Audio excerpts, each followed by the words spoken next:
तो नई संसद का पहला बिल महिला आरक्षण बिल, पहला बिल, नई संसद का नया इतिहास आज लिखा गया। देखिए, संसद के विशेष सत्र की शुरुआत से पहले ना प्रधानमंत्री नरेंद्र मोदी ने कहा था कि यह ऐतिहासिक निर्णयों का सत्र है। याद है, उन्होंने कहा था हिस्टोरिक डिसीजंस। मोदी सरकार विशेष सत्र में ऐतिहासिक महिला आरक्षण बिल पेश कर चुकी है। इस बिल में महिलाओं को 33% आरक्षण की बात कही गई है।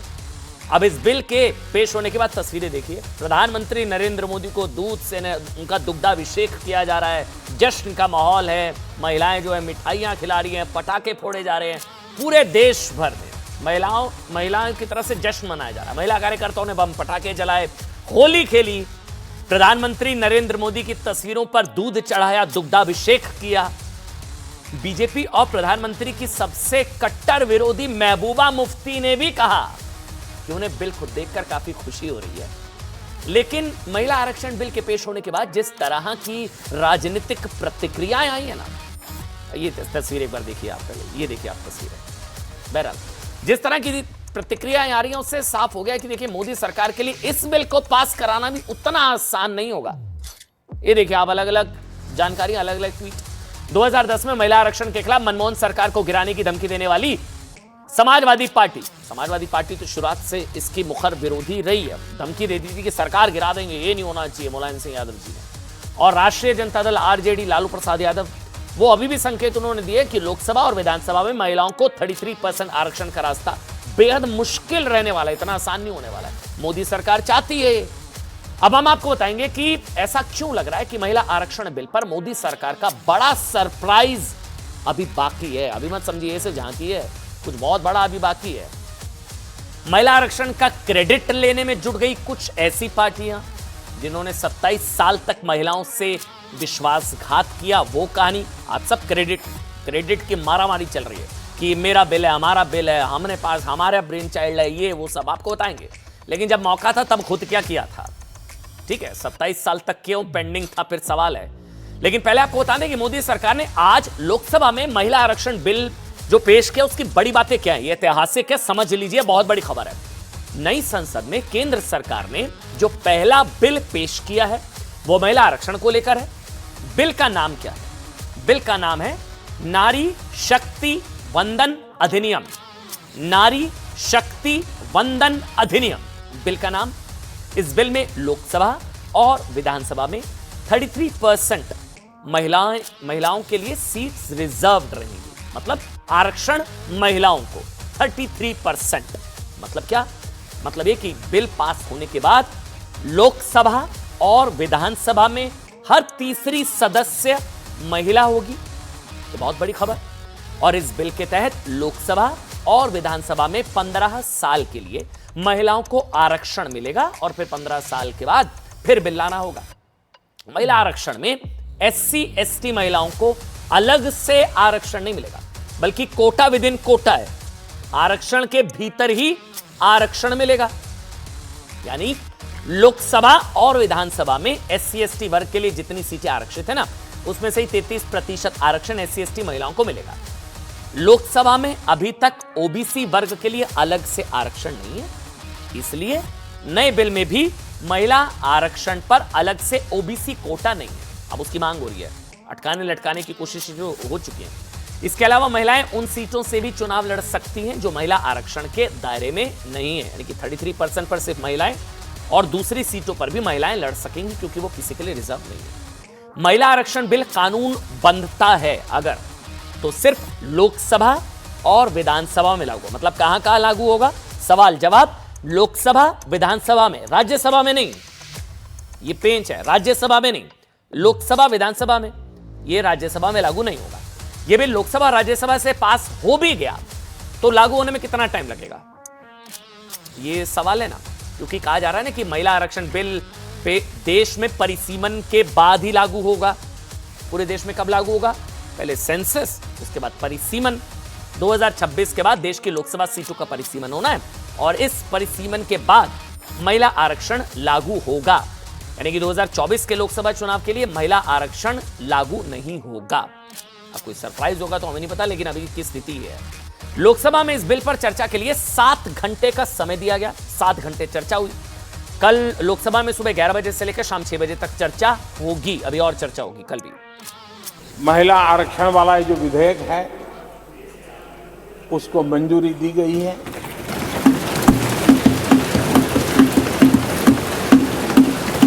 आज 19 सितंबर की ये तारीख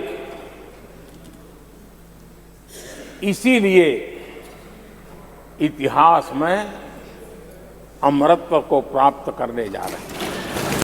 महिलाओं को अधिकार देने का, महिलाओं की शक्ति का उपयोग करने का वो काम, शायद ईश्वर ने ऐसे कई पवित्र काम के लिए मुझे चुना है। चलिए अब आपको बताते हैं भाई कि ऐसा क्यों लग रहा है कि महिला आरक्षण बिल पर इंडिया या इंडी गठबंधन में, इंडी अलायंस में महाभारत छिड़ सकती है। हमें ऐसा क्यों लग रहा है? विपक्षी गठबंधन ऊपरी तौर पर तो महिला आरक्षण बिल का समर्थन कर रहा है कि बहुत अच्छी बात है, शानदार है, बढ़िया है, हम लाना चाह रहे थे, हमारा है ये सब। कांग्रेस महिला आरक्षण का क्रेडिट भी ले रही है कि तो हमारा ब्रेन चाइल्ड, देवेगौड़ा सरकार में सबसे पहले 1996 में से पेश किया गया। लेकिन विपक्षी गठबंधन में कांग्रेस के दो सहयोगी, समाजवादी पार्टी और राष्ट्रीय जनता दल, इसके पुराने धुर विरोधी रहे हैं। वो अपने पुराने रुख पर अभी भी कायम दिखाई दे रहे हैं। अभी तक तो जानकारी है। जिस तरह 2010 में ना मुलायम सिंह यादव ने पिछड़ी महिलाओं को अलग से आरक्षण देने की मांग की थी और मनमोहन सरकार को गिराने की धमकी दी थी, अखिलेश यादव ने भी लगभग वैसी बात की। अखिलेश यादव ने क्या कहा? उन्होंने ये ट्वीट आपके सामने कि महिला आरक्षण में लैंगिक न्याय और सामाजिक न्याय का संतुलन होना चाहिए। इसमें पिछड़े, दलित, अल्पसंख्यक और आदिवासी की महिलाओं के आरक्षण का प्रतिशत साफ होना चाहिए। यह अखिलेश यादव का ट्वीट आपके सामने। समाजवादी पार्टी पूछे कि भाई इस बिल में मुस्लिम आरक्षण है या नहीं है? बाकी जो आरक्षण है महिलाओं को, इसमें एससी का, एसटी का, ओबीसी का, पिछड़ों का कितना है?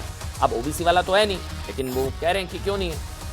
आरजेडी ने भी बता दिया कि वो मोदी सरकार के महिला आरक्षण बिल का खोलकर समर्थन करने शायद ना करे। ये देखिए, बिहार की पूर्व मुख्यमंत्री और लालू प्रसाद यादव की पत्नी राबड़ी देवी ने कहा है कि महिला आरक्षण बिल में जो 33% आरक्षण दिया गया उसमें ST, SC, ST, OBC Kota आरक्षित नहीं किया गया। ओबीसी कोटा, और ये एससी एसटी महिलाओं से धोखा है, मतलब ओबीसी महिलाओं से धोखा। इसके अलावा आरजेडी ने तो बिल का विरोध करते हुए भी कह दिया कि इस बिल से सिर्फ सिनेमा और सीरियल के लोग राजनीति में आएंगे। सुनिए आप। आदिवासी, दलित, अत्यंत पिछड़े वर्ग की महिलाओं के लिए अगर आरक्षण में प्रावधान नहीं किए जाते हैं निहित, तो इसका कोई मतलब नहीं रह जाता है। जो आरक्षण महिलाओं के लिए आप दे रहे हैं उसमें गांव की तस्वीर आनी चाहिए। ये गांव का भारत है, तो तस्वीर आनी चाहिए। सिनेमा, सीरियल, कभी सास कभी बहू, उसके लिए बिल नहीं होनी चाहिए। महिला आरक्षण बिल के हम सपोर्ट में हैं, लेकिन हमारी ये क्वेरीज हैं, क्योंकि बिल अभी सामने नहीं आया कि इसमें क्या एससी, एसटी, ओबीसी और मुस्लिम्स का रिजर्वेशन में रिजर्वेशन है या नहीं है। हम ये चाहते हैं कि इनका भी रिजर्वेशन हो। अच्छा, प्रॉब्लम है, लेकिन क्रेडिट भी पूरा चाहिए। अच्छा, ये तस्वीरें याद है आपको? लालू प्रसाद यादव जी के साथ राहुल गांधी जी। राहुल गांधी की पार्टी कांग्रेस तो महिला आरक्षण बिल के साथ है। लालू जी का स्टैंड बताएं आपको, यानी कि देखिए, तय है कि राहुल गांधी लालू फैमिली के साथ मिलकर भले ही कोई भी खिचड़ी पका लें, लेकिन महिला आरक्षण पर कांग्रेस, लालू, अखिलेश की खिचड़ी शायद नहीं पकने वाली।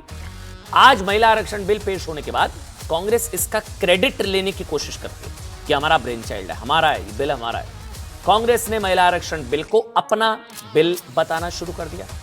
आज क्या हुआ? सोनिया गांधी ने उनसे सवाल पूछे गए मीडिया की तरफ से, और उस बिल पर उन्होंने कहा कि ये हमारा है।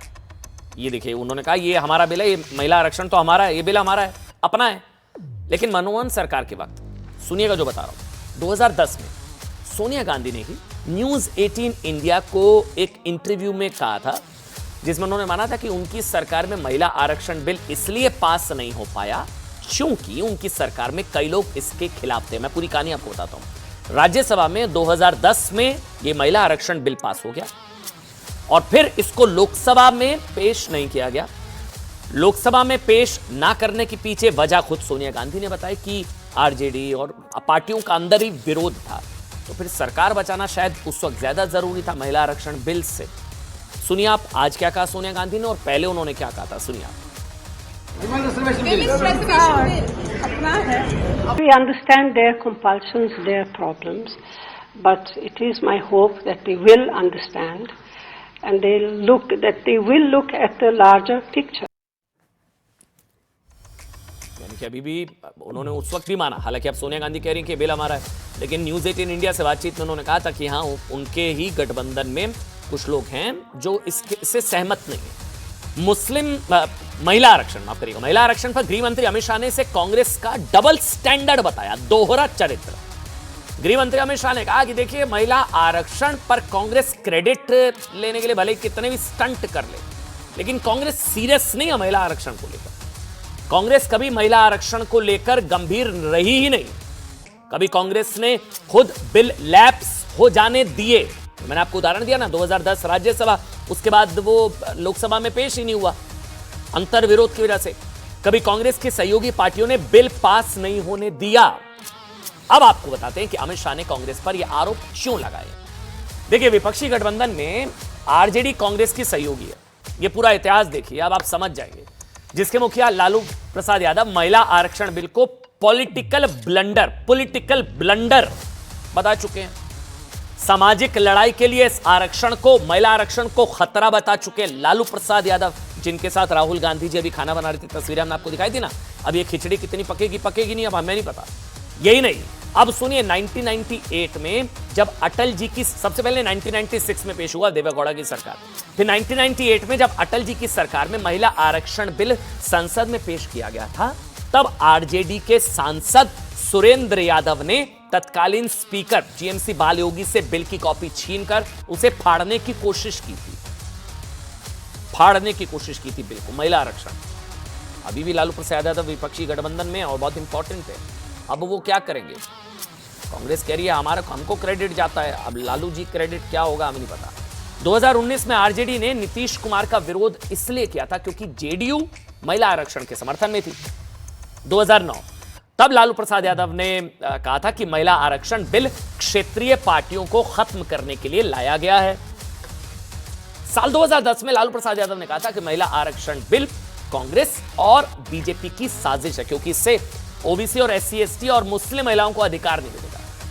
अभी तो क्रेडिट ले रहे थे, अब ये सब क्या है भाई? लालू प्रसाद यादव ने साल 2010 में मनमोहन सरकार को धमकी देते हुए कहा था कि जब तक वो संसद में रहेंगे बिल पास नहीं होने देंगे। इतिहास बताना जरूरी है। आज क्रेडिट लिया जा रहा है, क्रेडिट लेने की होड़ है, महिला आरक्षण की दौड़ है। अच्छा, आरजेडी की तरह विपक्षी गठबंधन में एक और पार्टी समाजवादी पार्टी भी विपक्षी गठबंधन में कांग्रेस की सहयोगी है। कांग्रेस भले ही महिला आरक्षण बिल का क्रेडिट लेने की कोशिश कर रही हो कि हमारा है, लेकिन समाजवादी पार्टी शुरू से इस बिल का विरोध करती रही है। 1998 में समाजवादी पार्टी के अध्यक्ष मुलायम सिंह यादव ने मुस्लिम सांसदों को महिला आरक्षण के विरोध में एकजुट होने की अपील की, तो उन्होंने कहा था कि इसमें मुसलमानों को भी आरक्षण होना चाहिए। वो चाहते थे कि केंद्र सरकार महिला आरक्षण बिल से पहले मुस्लिम आरक्षण बिल पास करे। 2010 में महिला आरक्षण बिल के खिलाफ मुलायम सिंह यादव ने आपत्तिजनक बयान देते हुए क्या कहा था? उन्होंने कहा था कि बिल पास हो गया तो संसद में सीटियां बजेंगी। बहुत ही विवादित बयान दिया था मुलायम सिंह। अब समाजवादी पार्टी तो है अभी भी विपक्षी गठबंधन में, तब उन्होंने सीटियां बजने वाला बयान दिया था, बहुत ही विवादित बयान था। मुस्लिम आरक्षण वाली बात का तो कांग्रेस के सीके जाकर शरीफ से लेकर कई नेताओं ने, शकील अहमद उन लोगों ने समर्थन भी कर दिया था। 2012 में महिला आरक्षण बिल के खिलाफ एक और आपत्तिजनक बयान देते हुए मुलायम सिंह यादव ने क्या कहा था? महिला आरक्षण को लेकर बता रहा हूं कि इससे बड़े घर की लड़कियों को फायदा मिलेगा क्योंकि गांव की गरीब महिलाएं आकर्षक नहीं होती। अब ये समाजवादी पार्टी विपक्षी गठबंधन में है, सुनिए।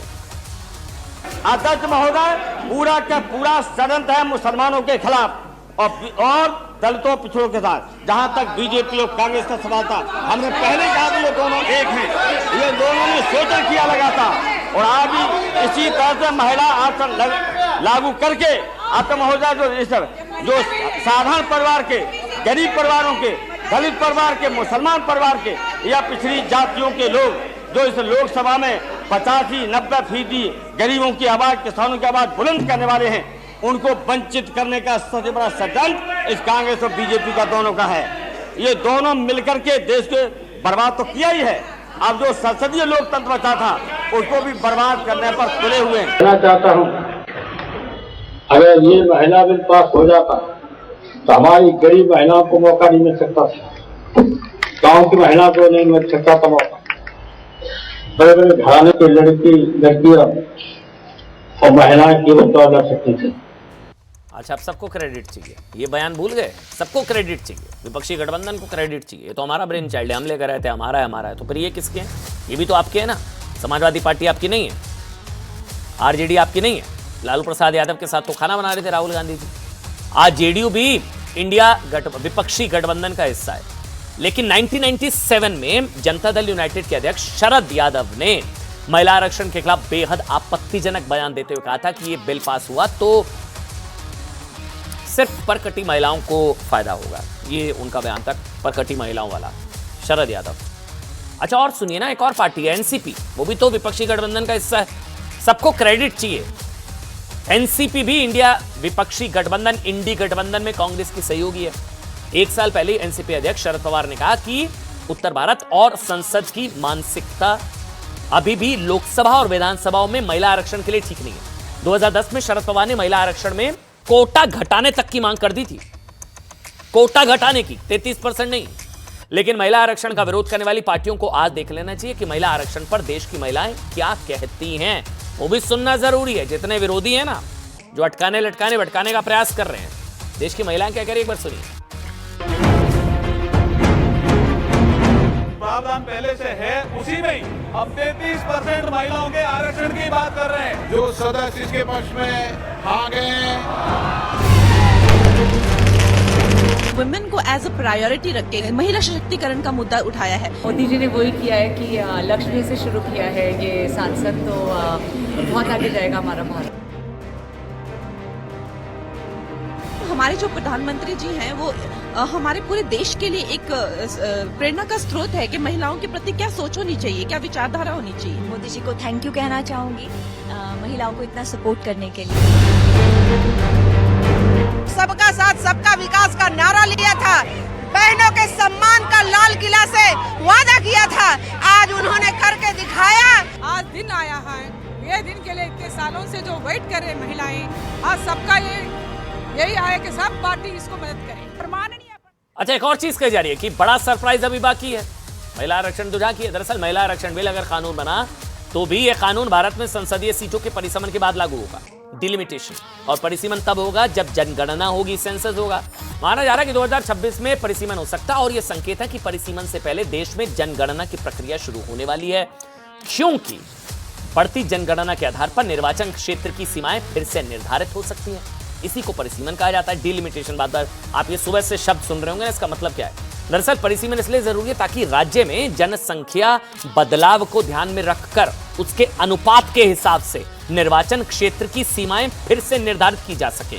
नंबर 1, अब परिसीमन को राजनीतिक नजरिए से देखें तो विपक्षी गठबंधन में जो दल एक दूसरे के साथ दिखाई दे रहे हैं ना, वो परिसीमन के मुद्दे पर एक दूसरे के खिलाफ खड़े हो सकते हैं, और फिर इस गठबंधन के खिलाफ भी एक तरीके से, बिल के खिलाफ भी गठबंधन में दो फाड़ नजर आ सकता है।